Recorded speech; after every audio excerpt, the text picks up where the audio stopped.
Now I dabble on blade forums. I use it for info, research, and to watch people argue for pages about which is thicker behind the edge. A convex edge or a standard edge? The answer is beer, of course. Drink a fucking beer and put the keyboard down. So needless to say, I oftentimes don't read threads in the manufacturer's fanfiction subforum, or the yes I paid $500 for a knife I can chop wood with real good, or use only once a year on my hunting trip, in the knife maker's subforum. In the latter forums, the knife maker section, I've missed one of my favorite categories of shouldn't you just buy a goddamn axe style knives, the Carruthers 10-inch HD chopper. I hope I'm pronouncing that right. I tried to watch a video. Looks like this one has its pre-orders closed, not that people who still ask for Gonzo reviews care. Okay, here's my quick review of the latest Gonzo. It's about 4 to 5 ounces, 440C, sharpens easy, has liners and some color of G10, done. So let's take a look at the dimensions of the knife that cost half as much as my first car, a 74 Pontiac Le Mans. For no one out there keeping track of Advanced Knife Bro trivia. Would it surprise you if I said that I did not in fact lose my virginity in that car? Like the overall length and weight, with and without the sheath, with a dangler attachment. Let's talk car payments right now, like, this is a knife review. Blade length and chopping edge. Did you know I have never paid more than $5,000 for a car? I'm not sure if that should be bragging or not. Handle size and grip area. My current one only cost $3,900 before the new transmission I had to put in, so I easily have money left over for knives. Why fix the AC when I could just get another knife? Spine, handle thickness, and edge. My behind the edge measurement is a little more than the video I'll link at the end, the one that they got. Always be skeptical of my behind the edge measurements, as well as most of the other ones too. Tallnesses. The Carruthers 10-inch HD chopping knife is a well thought out design. As in, they thought Blade Forms was ripe for the picking and its supply of dudes who'll pay $500 for a tank of a knife, they might use or probably just trade. The possibilities of 3V are endless. Starting with a 10-inch full nonsense blade with a wood groove up top. That's not a wood groove! Yeah, it is. I said it was one. Made for sweet, beautiful chopping. The blade is a stone-washed finish in a drop point style with a slightly convex grind. Looks like it might be flat, but I detect an ever so outward curve if the light hits it just right. Out of the package, the blade is razor sharp. Now, part of the price point on this knife is the 3V steel and its special heat treat. On Carruthers' website, he chops nails with the knife and beats through a cinder block. And for all the dads watching, ready to post underneath this video that knives aren't for cinder blocks, you're right. That's what your new framing hammer is for. The knife, while not razor sharp after the cinder block and nail test, still has a sort of workable edge, which is pretty impressive. I mean, this one is a razor sharp, and its steel will hold an edge for a long time, so you shouldn't even have to sharpen it before you eventually sell it to make rent. Also, 3V isn't rust free, so be sure not to let moisture sit on your blade after an especially tactical adventure or just yard work the neighbors will talk about. The handle, it's simple and beautiful like a knife should be, but also with removable scales. It has half polished micarta handle. I believe this is the black. Half buffed. Plenty of texture, but not harsh. Nowhere on the grip area is a harsh edge. The ricasso is chamfered, and the steel front keyon is just as comfortable as the rest of the handle. Also feels good in the palm with that nice swell, and has a hidden lanyard hole on the back, and a not so hidden one up front too. There's a little bit of inoffensive jimping on the blade spine for something to push against. Not harsh at all. The sheath, Kydex. You can get the ridiculous tech clip offering or the preferred drop loop configuration. I am sure there are useful ways of using a tech clip, although I've never found one. Can you recycle them?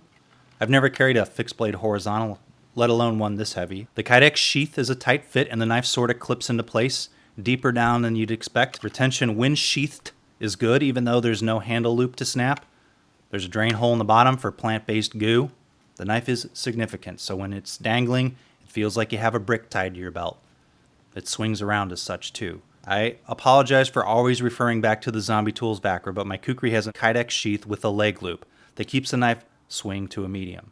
A cheap leg loop configuration would be a nice offering and could probably net them $50 more for a person willing to pay $500 for a knife. One buckle, 2 pieces of paracord, done. Comparisons, it's a nice knife, the steel, the hand feel, the price, the looks, they're all there. Perfect for your cosplay at BushCon in your Dave Canterbury outfit. Dave would only carry a knife he designed, and his ponytail band is made from tree bark. Faker!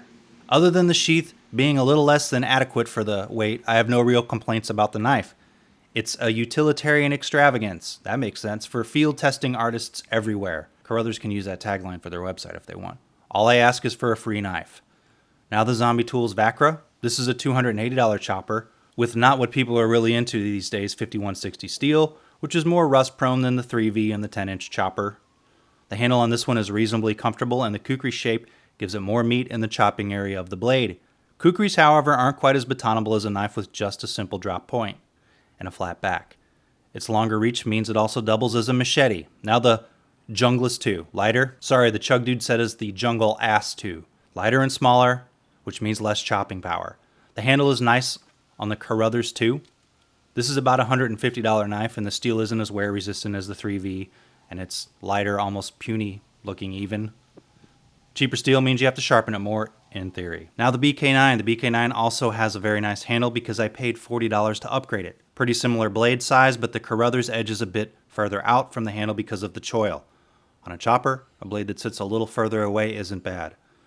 I don't think you would use a choil for choking up, even though you might, but I appreciate the extra reach it gives you. Now the Scrama. This knife also features a dangler sheath. It doesn't swing around quite as much as the 10-inch HD chopper because it's lighter.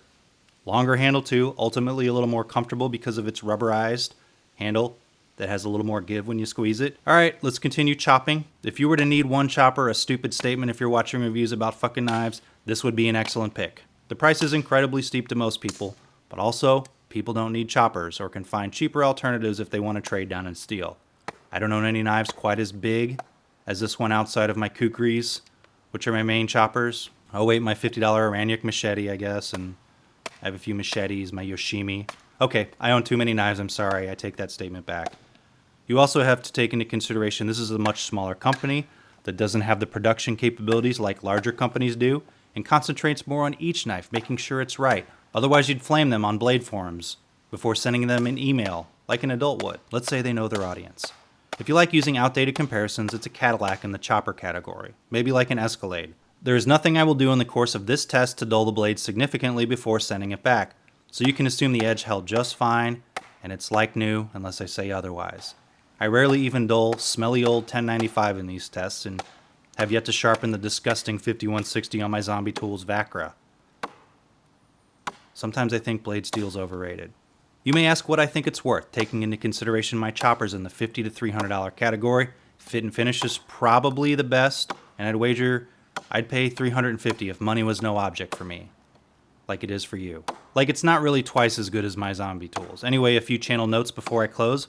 My wife is about to give birth to our second child. If you're worried about me and if I'm still into knives, the answer will probably be, sorta, like usual. Still not enough to have conversations with my friends or family about knives ever, but enough to make videos about them apparently. I'm into family more though, so the 2,000 to 4,000 cool people out of my 30,000 subscribers that eventually watch this, a big thanks. You can always shoot me a DM on Instagram, follow me there too, or send me an email at advancedknifebro@gmail.com.